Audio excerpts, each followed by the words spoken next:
best be used serving students at a law school. So I worked at Ohio State University for about a year, and then after that I moved to St. Petersburg Beach, Florida, where it's much nicer than Columbus, Ohio. And I work at Stetson University College of Law. Stetson University College of Law is number 3 in bar passage. FIU loves to talk about their number 1 bar passage, which is outstanding. Stetson's number 3, but we are number 1 in job placement, just saying. We are number 1 in trial advocacy, which means we train lawyers how to litigate, how to go to court, and advocate for your client. We are number 3 in legal writing, which is also very important when you're a lawyer. Part of what I do every day is I counsel students on careers, different opportunities that they might be interested in. I help them with their resumes, their cover letters, their interviewing skills.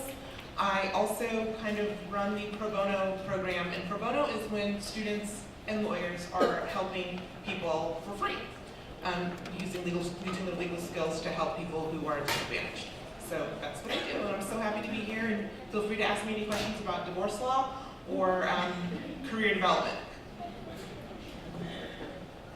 Thank you. Good afternoon, everyone. My name is Monica Dula. I'm a criminal defense attorney with the Legal Aid Society Criminal Defense Division in New York City, particularly in the borough of the Bronx. All right, put it down. I represent people who have no money and have been charged with a crime in the city of New York, particularly the borough of the Bronx. I handle everything from disorderly conduct, which is a very low-level violation, to the heavyweight felonies, where your client's facing life on the end. Basically, I have to deal with prosecutors, judges, clients, families, and my supervisors all at the same time. So basically, I have to learn how to balance a lot of personalities, and once I can balance the personalities, then I can practice the art of law. I know you guys have heard a ton of terms, but I just wanted to make it clear to you, I go to court every day. Mergers and acquisitions, you heard one of the people use the term M&A, that's mergers and acquisitions. They don't go to court. That's a transactional type of situation where this company hires lawyers to represent them, and another company hires lawyers to represent them, and they talk to each other, negotiate to see what is what and who gets what and where the money goes. And you also heard another term called transactional attorneys. They don't go to court either. They generally represent someone that's buying or selling something. They go to lots of meetings, have lots of conference calls, but they don't go to court. Now, when it goes wrong, they generally work for law firms that have lots of litigators. And so the litigators get the phone call, and then there are litigators, and then there are trial attorneys. And so the litigators call in the trial attorneys if it has to go to trial, but that's a rare thing too. So I'm also Vice President of the National Bar Association in charge of membership, so please come see me for an application. Thank you. All right, good afternoon, everyone. My name is Cheryl Joseph, and I am a Justice of the Supreme Court of the State of New York. I was appointed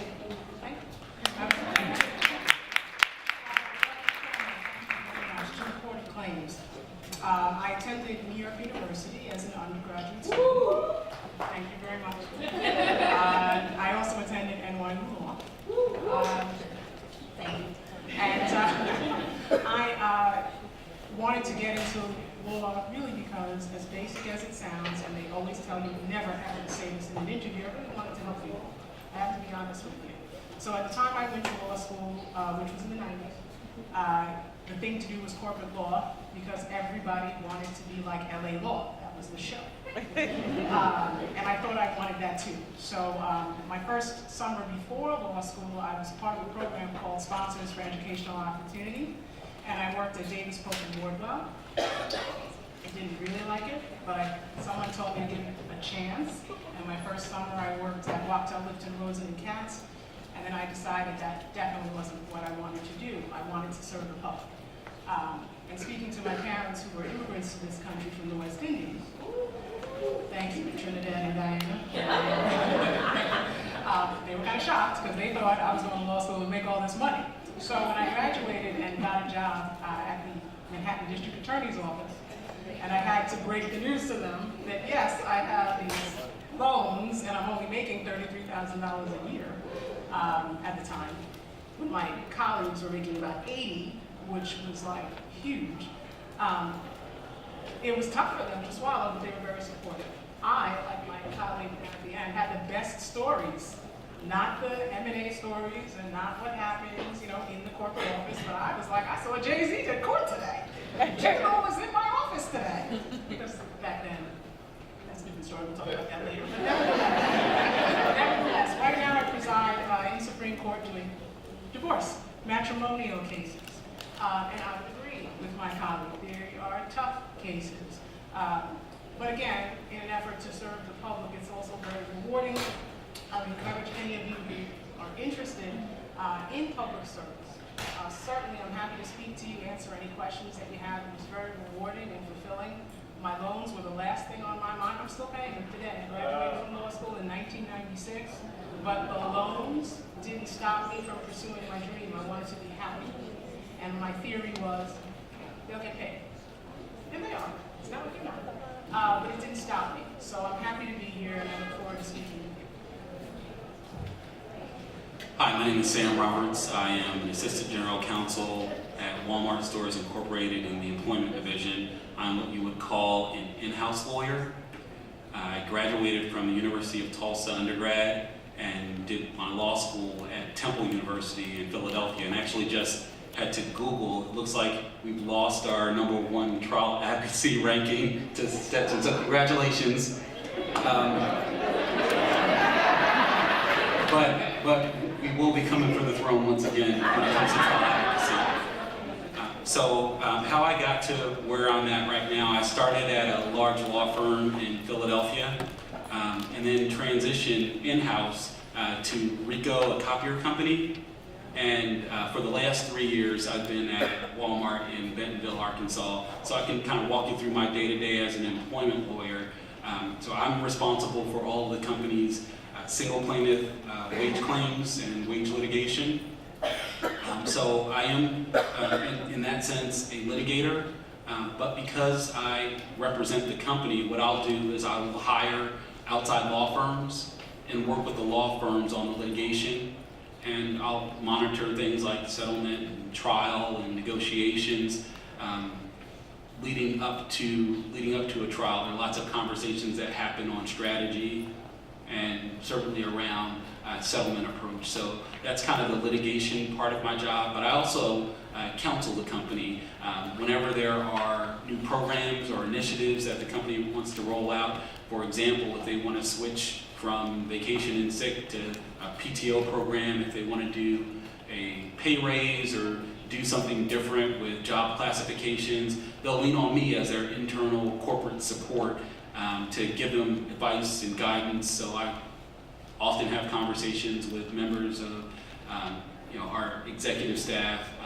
Corporate human resources is a big client for me. Another big client is field human resources.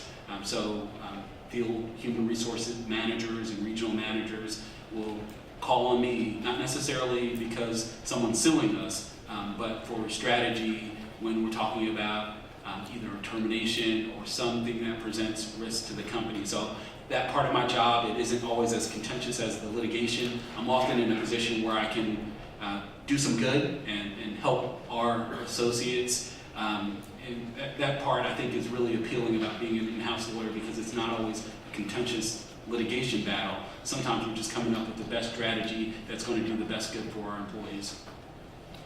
All right, thank you to our attorneys and our judge.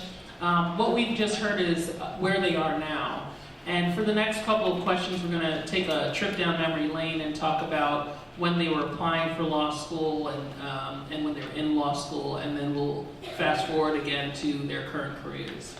So the first question, as far as when they were applying for law school, is about preparatory programs. So there are LSAT prep programs, how to be a good lawyer, how to get into law school programs. What preparatory programs are you aware of And please speak up if you have something to contribute on this particular topic. I'm not going to go down the line of questions. So, I'll speak first. There's a program called CLEO, C-L-E-O. I don't know if they're here or not. I think it's the Continuing Legal Education Opportunity Program. A lot of people come through that, and what it will do is give you a taste of law school. It will give you the skills that you need to get through law school, and it can oftentimes help you get into a higher ranked law school. There's also a program at St. John's University. I think it's called the Ron Brown Pre-Law Program, and it's run out of the law school. In Georgetown University Law School, Dean Everett Belly and Donald Temple have a program that they run for young people going into law school, and it's very inexpensive. I don't know of any others, but also Kaplan, if you have a lot of money, Kaplan has a program. they may have scholarships, which is a program that gives you insight into your first year law school. So Google those. The law school people will be here tomorrow. I think there's a fair, and see if they will help you. Also, the state of New York has like a CLEO program, and they can help you to develop the skills that you need to get through law school. I think it's not CLEO. I think it's the NYS. LEOP. It's run through the Unified Court System of the state of New York, and it's in White Plains. So Google some stuff so that you can find out what's really out there and what fits your interests. And I'll just add, to be completely transparent with all of you, I think when I was in your position, maybe a junior and undergrad, I was living in the projects with no money, lights weren't on half the time. So I did not have the resources to pay for law school. And to add on to that, because no one in my family had a college experience, I didn't know what I was doing. So even though I was generally a smart person, my GPA did not reflect that because I didn't know how to navigate through undergrad. So the only way I was going to go to law school is if someone else paid for it.